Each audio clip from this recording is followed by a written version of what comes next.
एक जो चीज़ मुझे अच्छी लगती है इस इंडस्ट्री में कि हम सिर्फ़ काम कर रहे होते हैं। हम एक-दूसरे के बारे में कुछ और जानना नहीं चाहते।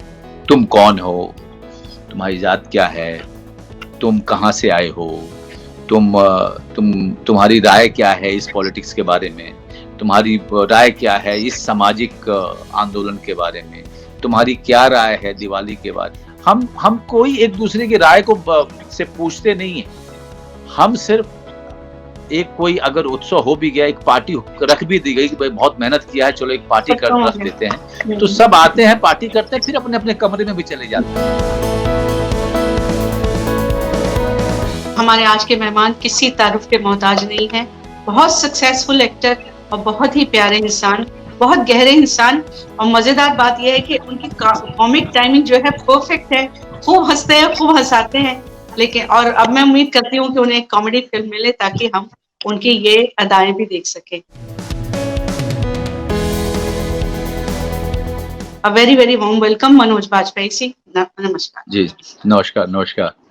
पापा के बगैर आपकी पहली दिवाली है तो हाँ, हमारे घर में जो है उस तरह की कोई त्योहार जो है 1 साल तक नहीं मनाया जाता, ऐसी परंपरा है जी और हाँ, सब उसका पालन कर रहे हैं। जी। बचपन से अभी तक की। हाँ, क्या जी, आप मनाते थे? बचपन की दिवाली गाँव में होती थी और बड़े धूमधाम से होती थी। दिए बहुत सारे जलते थे, हज़ारों दिए जलते थे क्योंकि बड़ा खानदान था।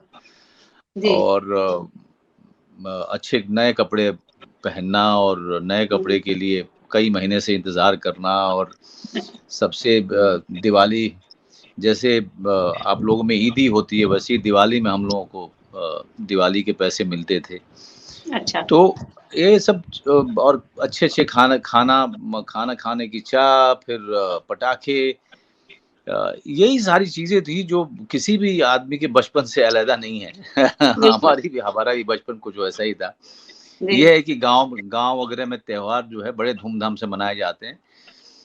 शहरों की अपनी लिमिटेशंस हैं, उनके उनके अपने जगह के कारण उनके अपने रुकावटें हैं कि वो उस तरीके से नहीं मना सकते, जिस तरीके से हमारा बचपन बीता है, दिवाली, ईद को मनाते हाँ, हुए। तो मैं एनेक्डोट्स आपसे कोई दिवाली का जानना चाह रही हूँ जो आप जिंदगी में भूल नहीं पाते। हाँ, हमारा ये है कि रॉकेट लग गया था यहाँ तो जल गया था, उस तरह की कोई कोई भी ऐसी चीज। देखिए, हाथ वगैरह जलना और किसी का जलना जो है वो आम होता था। हाँ। ऊपर से पटाखे नीचे गिराना जला करके और बीच में ही पटाखों का बजना, बम के गोले। हाँ। ये जी और कौन कितनी बहादुरी से पटाखों को हाथ में लेकर के फेंके। हाँ। अब अच्छा। बड़ी बचकाना सी चीज़ें थी लेकिन ये सब चीज़ों में खुराफाती दिमाग ज़्यादा रहता था। अ, और बचपन का खुराफात भी अलग होता है। तो जो कि आज के दौर में मैं काफ़ी सहमा हुआ सा रहता हूँ। क्यों? पटाखों से तो रीजन? थोड़ा दूर रहते हैं। नहीं, अब रीजन? जैसे-जैसे उम्र होती है, आपके अंदर में म इनसिक्योरिटी। केयरफुलनेस जो है वो ज़्यादा आती जाती है। उसके कई सारे आयाम आपके दिमाग में आते हैं, सारी स्थितियों और परिस्थितियों के बारे में। तो वो हर व्यक्ति के साथ होता है, सिर्फ़ मेरे ही नहीं। लेकिन हाँ, ये है कि पटाखों का सिलसिला बड़ा लंबा चलता था हमारे गाँव में और फुलझड़ी जो है फुलझड़ी की एक उम्र होती है, फिर आप फुलझड़ी से प्रमोट होते हैं, फिर फुलझड़ी से प्रमोट होकर के आप पटाखों पे जाते हैं, पटाखों से फिर आप लड़ी पे जाते हैं, लड़ी से फिर आप बम के गोले पे जाते हैं। सही तो वो बात। प्रमोशन जी, उम्र के साथ वो प्रमोशन होता रहता है आपका। सही। अच्छा, मैं उस शख्स को जानना चाहती हूँ जो मनोज बाजपेयी पर्सनल है। वो शख्स जो जिसने बैंडिट क्वीन से फैमिली मैन तक की और आगे की जर्नी, पर्सनल जर्नी में आपसे जानना चाहती हूँ। अब बैठ कर के अपने बारे में बताते हुए 24-25 साल हो गए राणा जी। तो थोड़ी-सी अब थोड़ा बोर्डम भी होने लगा है कि अब क्या अपने बारे में अब कितनी बार बातें करे आदमी, है ना? लेकिन मतलब समझा नहीं मैं, व्यक्तिगत तो वही हूँ, मैं व्यक्ति वही हूँ। मैं उसे कोई मेरा व्यक्ति मेरे जो इंटरव्यूज़ हैं, वो उसमें मैं कुछ छुपाता नहीं हूँ किसी से हाँ, ये और मैंने देखा है, नोटिस। छुपाने की कला है नहीं मेरे अंदर में। कोशिश की बहुत ज़्यादा प्रिटेंड करने की और कुछ और होने की, लेकिन वो हमेशा मुंह की खाई है मैंने। तो मैंने ये इरादा कर लिया था बहुत साल पहले, 2 दशक पहले, कि मैं प्रिटेंड नहीं करूंगा क्योंकि मैं बहुत बुरा हूँ। तो वही व्यक्ति हूँ, मैं गांव का लड़का हूँ, मैं 6 भाई बहनों का परिवार से आया हुआ हूँ, वही लोअर मिडिल क्लास की अपनी जो दिक्कतें हैं वहां से वो जो निकला हूँ, और उसी तरीके की असुरक्षा के साथ मैं आज भी जीता हूँ। और जी, मेरे ख्याल से वो मिडिल क्लास की अपनी प्रॉब्लम है। जब मिडिल क्लास का आदमी चाहे कितना भी ऊपर चला जाए, कितना भी आप सही सफल हो कह रहे जाए, वो कभी भी उस मध्यम वर्गीय असुरक्षा से निकल नहीं पाता है। बहुत तो बड़ी बात उसके कही साथ है। वो उस असुरक्षा के साथ आदमी जीता रहता है। आज भी हम जो है सोचते हैं कि आगे का हमारा बुढ़ापा कैसे गुजरेगा, उसके लिए क्या बचत है, उसके लिए क्या आपकी आप उस पे क्या काम कर रहे हैं, आपकी तैयारी उस पे कैसे चल रही है। तो हमारे बड़ी छोटी-छोटी जो असुरक्षा होती है मध्यम वर्ग की, और हम लगातार उस पे काम करते रहते हैं। अभिनेता तो मैं हूँ, अभिनेता अब मैं सच में बोलूँ तो मेरे व्यक्तित्व का सबसे बड़ा हिस्सा, 75% हिस्सा जो है अभिनेता सच, का है। सच, उस सच। और मैं, क्योंकि मैंने और कोई जीवन जिया ही नहीं है। मैं घर पे भी होता हूँ तो 25% के अलावा 75% जो है मेरा परिवार भी जानता है कि मैं एक अभिनेता के तौर पे जी रहा होता हूँ। जब आप 75% के घर पे भी अभिनेता की तरह रहने की बात करते हैं, तो उसके पीछे लेयर्स क्या हैं? कोई लेयर नहीं है, क्योंकि जी। इसी जुनून के साथ जिया है हमने। बचपन से लेकर के आज तक यही बनना चाहते थे, इसी में मज़ा आता था, यही हमें हमें पूरा करता है। सही बात। तो जो हमें पूरा करता है, हम उसके साथ हमें ज़्यादा मज़ा आता है, उसके साथ बेशक। रहने में।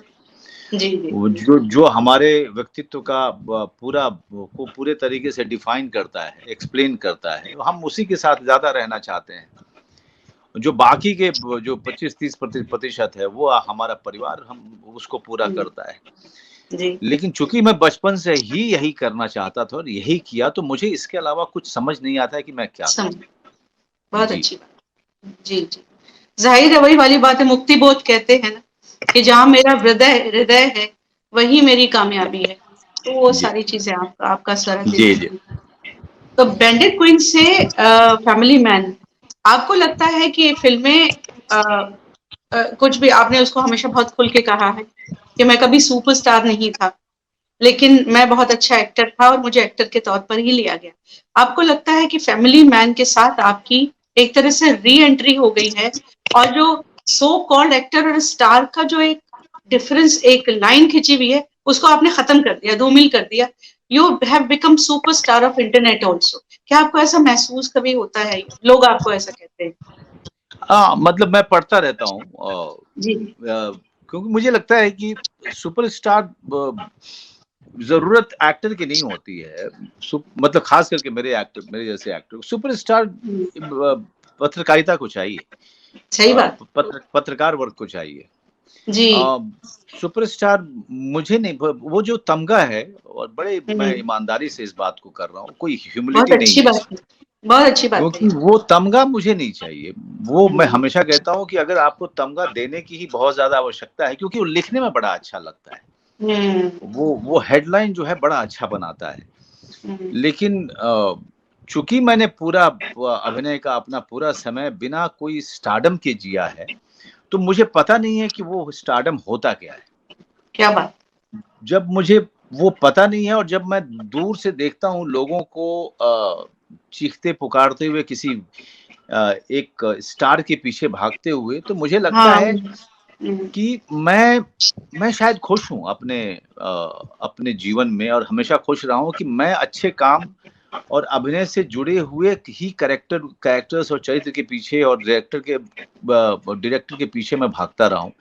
क्योंकि मैं इतना ज़्यादा मैं शायद बर्दाश्त नहीं कर सकता, और पता नहीं ये हीरो लोग कैसे करते हैं। इतने ज़्यादा लोगों का अटेंशन, इतने लोग ज़्यादा लोगों का पीछे-पीछे भागना, इतने सिक्योरिटीज़, हुँ, मुझे नहीं पता ये कैसे इन सब चीज़ों को ले पाते हैं। मैं नहीं रह पाऊँगा। मुझे मुझे कोफ्त हो जाती है। मैं लोगों के बीच में ज़्यादा लोग मुझे मिल जाते हैं, और तो मैं कुछ देर के बाद मैं थोड़ा बोर होना शुरू हो जाता हूँ। मैं अपनी हुँ, तारीफ़ से भी बोर होता हूँ, मैं आपको सच में बताऊँ। और सही सही है, और इससे और इम्प्रूव करने की जो गुंजाइश नहीं होती उसमें। तो हाँ मैं सर। थोड़ा थोड़ा सा वो क्योंकि मैं अपने काम में आगे बढ़ चुका होता हूँ, तो इसलिए मुझे ना मैं बड़ा प्राइवेट टाइप का आदमी हूँ। जब मैं अकेले रहना और अकेले घूमना-फिरना और परिवार को लेकर के ऐसी-ऐसी जगह जाना और उस जगह को तलाशना, उस जगह में खो जाना, उस जगह में घूमना, उस जगह को पाना, हम लोगों को इसमें ज़्यादा मज़ा आता है। क्या बात। हमें कोई देखे और हमारे साथ फ़ोटो खिंचवाए और हम्म, हमारा नाम लेकर के हमारी गाड़ी के पीछे भागे, मेरी ऐसी कभी मंशा रही नहीं है, मैं आपको सच में हम्म, बताऊँ। जी जी। अभिनेता बनना चाहता था और अलग-अलग रोल करना चाहता था, जिस पे मैं अभी भी लगा हुआ हूँ। अगर मुझे आप सुपरस्टार बोल रहे हैं तो आप बोलिए, लेकिन मेरा दिमाग उन बातों से कभी फिरता नहीं है। शाहरुख खान साहब ने एक बार किसी इंटरव्यू में कहा, वो I didn't want to drop the name, लेकिन उन्होंने ये कहा कि अब मेरी वो हालत हो गई है, मैं इस जगह पे पहुंच गया हूँ कि अगर मैं कहीं जाता हूँ और मुझे आसपास लोग मेरा ऑटोग्राफ नहीं ले रहे हैं या मुझे वेव नहीं कर रहे, तो मुझे इनसिक्योरिटीज होने लगती कि शायद वो मेरे सिस्टम का हिस्सा बन गई। तो मुझे बहुत अजीब लगता है वो ना हो, और एक तरफ आप ये कह रहे हैं कि वो बहुत ज्यादा हो तो मुझे अजीब लगता है।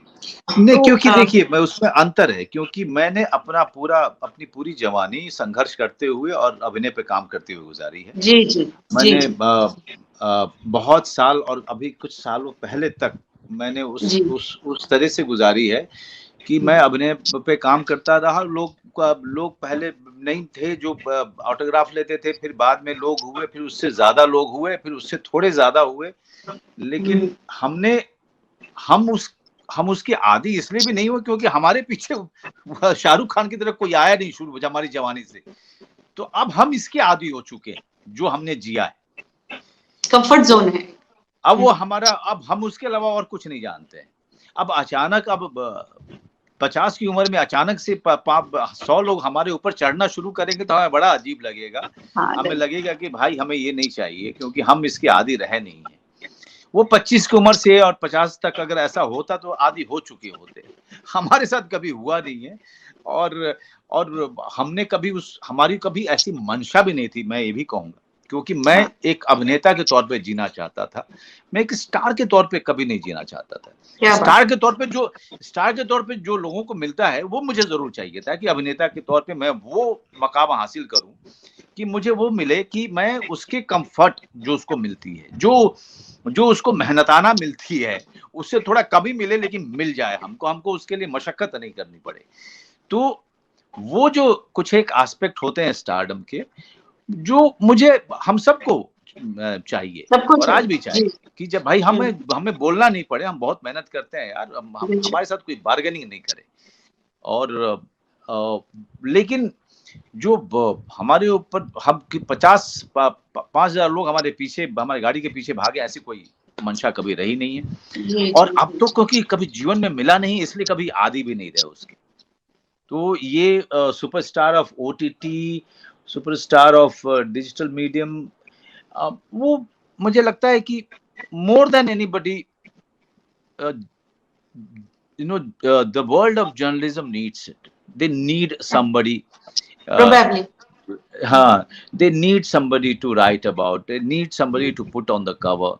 मुझे मुझे मुझे रोल दे दो यार। सुपरस्टारडम हाँ। जो है, बहुत सारे और एक्टर हैं, आप उनको सच दे सच। दीजिए, मुझे रोल हाँ दीजिए, मुझे पैसा दीजिए, बस हाँ। काम खत्म। मैं जी जो सोचता हूँ वो बोलता हूँ। और कई 25-26 साल हो गए अब तो इस इंडस्ट्री में, जब से जी। जर्नलिस्ट लोगों ने सोचा कि हम काबिल हैं कि हमसे बात की जाए, तब से लेकर के आप आज तक अ, मेरी ये सोच कभी बदली नहीं। मुझे लगा था कि शायद बदल जाएगी, शायद मैं बदल जाऊँगा, लेकिन हम्म, वो मेरे माता-पिता का संस्कार और उनके चरित्र मेरे अंदर में कुछ इस तरह से आया हुआ है कि कभी मैंने अ, एक जो नीचे सिक्योरिटी गार्ड वाला अपना जॉब कर रहा है, और मैंने अपने आप को उससे कभी ऊपर नहीं समझा। हम सब काम कर रहे हैं। वो बेशक। सिक्योरिटी गार्ड है और मैं अभिनेता हूँ। इसके अलावा मैं इससे ना आगे सोचता हूँ ना पीछे सोचता हूँ। मेरा जो दर्शक है, जो इतने साल से मेरे साथ खड़ा है, और जो बहुत सारे जो पत्रकार हैं जिन्होंने जो मेरे साथ साथ ही इस उम्र तक पहुंचे हैं, उन सबको सलाम है, उन सब वो सब सर आंखों पे, क्योंकि सबने विश्वास रखा, सबने जो है एक तरीके से सपोर्ट किया। मैं जो बात कर रहा हूँ वो कुछ और, कि स्टारडम के साथ साथ जो चीजें आती हैं उसमें से क्या मुझे चाहिए और क्या नहीं चाहिए। क्या नहीं चाहिए, सिंपल है, और मैं और जिस स्टारडम से जो चीजों का मतलब लोग निकालते हैं उसका मैं कभी आदी रहा ही नहीं हूँ। अब कैसे आदी हो सकता हूँ, मुझे बताइए 50 के बाद। सही, बिल्कुल सही, बिल्कुल सही। फिल्म इंडस्ट्री में इतने सालों से आप हैं, फिल्म इंडस्ट्री की सबसे अच्छी चीज और सबसे खराब चीज आपको क्या लगती है? मुझे कुछ इश्यूज दिखाई दिए तो मैं देखिए, इश्यूज जो आप लोग देखते हो वो आपकी राय हो सकती है और बिल्कुल जायज भी है। आप सबकी अपनी राय दूसरे सेक्टर के लिए होना जो है बिल्कुल जायज है। मैं फिल्म इंडस्ट्री को कोई एक बिल्डिंग की तरह नहीं देखता हूँ, कोई ये इमारत नहीं है जहाँ पे सारे लोग रहते हैं और सबका एक दूसरे से मिलना जुलना सुबह शाम होता है। ये कोई इमारत नहीं है। ये आज मैं यहाँ पे हूँ, कल कहीं और रहूंगा, किसी और के साथ काम कर रहूंगा, किसी और के साथ काम कर रहूंगा, यही हालत सबकी है। तो कोई ये इंडस्ट्री अपने आप में बिखरी हुई है। और कोई फैक्ट्री, ये कोई फैक्ट्री तो है नहीं जहाँ पे सुबह जो है मजदूर जाते हैं और शाम को वो जो वर्कर्स हैं वापस आते हैं। उनके साथ एक मैनेजर होता है, उनका जनरल मैनेजर होता है, उनका सीईओ होता है, ऐसा कुछ है नहीं। तो हमारा कोई एक दूसरे से लेना देना है नहीं राणा जी, मैं आपको सच में बताऊं। हम सब अपने अपनी राय और अपने अपने जीवन के साथ अपने अपनी दिशा में चल रहे होते हैं। ज्यादातर लोगों को लग रहा होगा कि हम बड़े मिलते जुलते हैं, हमारा बड़ा अच्छा संपर्क है एक दूसरे से, बिल्कुल नहीं है। अगर आप 10 नाम लेंगी तो शायद ही किसी से मैं इस पूरे साल में मिला हूंगा। मैं आपको सच बताऊं, ना मैं उन लोगों को अच्छे से जानता भी होऊंगा, सिवाय हेलो हाय नमस्कार सलाम, बस जब भी मिले। तो जो अच्छी बात मैं अब के दौर में ये है कि इंडस्ट्री के जैसा प्रोफेशनल जो सुबह से लेकर रात तक बिना किसी के हाके हुए अपने काम को अंजाम देता है, वो इंडस्ट्री के लोग, बहुत अच्छी बात, वो इंडस्ट्री के लोग हैं। इनकी डेडलाइन अपनी बनाई होती है, इनका प्रोफेशनलिज्म ये इनके अंदर से आता है, इनके जुनून के कारण आता है, और सब एक मिशन के लिए, एक गोल के लिए काम कर रहे होते हो, चाहे वो लाइट बॉय हो, चाहे वहां पे स्पॉट बॉय हो, चाहे एक बड़ा अभिनेता हो, चाहे एक निर्देशक हो। हम सब एक गोल के लिए काम कर रहे होते हैं और खत्म होने के बाद सब हम अपने अपनी दिशा में भी चले जाते हैं और शायद पता नहीं कब मिले, लेकिन जब तक हम काम करते हैं एक परिवार की तरह काम करते हैं, फिर हम निकल जाते हैं। और उस परिवार में सबकी अलग राय होती है, लेकिन उस राय को लेकर के एक दूसरे के साथ में मारपीट नहीं करते हैं। क्या बात, क्या बात। हम सब जो है साथ में बैठते हैं, खाना खाते हैं और फिर सुबह 4 बजे उठते हैं, 5-5:30 बजे तक अपने शूटिंग पे पहुंच जाते हैं और शाम को फिर वापस आते हैं, अपने अपने कमरे में जाते हैं, फिर सो जाते हैं। हमारा जीवन फिर वापस अपने परिवार में चले जाते हैं। इसके अलावा इस फिल्म इंडस्ट्री का एक दूसरे से कोई लेना देना नहीं। तो इसलिए क्या बुरा है क्या गलत है, मैं इस बारे में ज्यादा कुछ बोल नहीं सकता। मैं इतना जानता हूं कि फिल्म इंडस्ट्री के लोग इस इंडस्ट्री में सिर्फ ये सारे के सारे लोग इस इंडस्ट्री में, इस अनकन्वेंशनल जॉब में कुछ ना कुछ छोड़ के आए हैं। एक बड़ी बनी बनाई जिंदगी छोड़ के आए हैं, बड़ी सहूलियत वाली जिंदगी छोड़ के आए हैं, जहाँ पे माता पिता भाई बहनों का साथ हो सकता था, जहाँ पे शादी बहुत पहले हो चुकी होती और बच्चा जो है जल्दी होता, और बच्चा जो है जब तक वो 50 के पहुंचते बच्चा 25 को हो चुका होता। वो सारी चीजें, कन्वेंशनल चीजें छोड़ के एक अनकन्वेंशनल जिंदगी जी रहे हैं सारे के सारे यहाँ पे। कुछ उसमें बहुत सफल होते हैं, कुछ बीच में होते हैं, कुछ नहीं होते हैं। और मुझे ये बरसों से, और ये स्ट्रक्चर बरसों से, ये बरसों से एक जो चीज मुझे अच्छी लगती है इस इंडस्ट्री में, कि हम सिर्फ काम कर रहे होते हैं, हम एक दूसरे के बारे में कुछ और जानना नहीं चाहते हैं।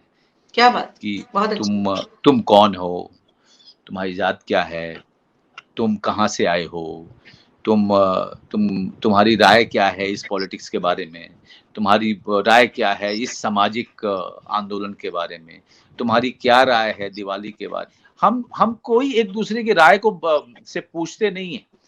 हम सिर्फ एक कोई अगर उत्सव हो भी गया, एक पार्टी रख भी दी गई कि भाई बहुत मेहनत किया है, चलो एक पार्टी कर रख देते हैं, तो सब आते हैं, पार्टी करते हैं, फिर अपने अपने कमरे में भी चले जाते हैं। कोई एक दूसरे के बारे में, व्यक्तिगत चीजों के बारे में जानने में रुचि नहीं रखता है, रुचि भी नहीं रखता। बिल्कुल।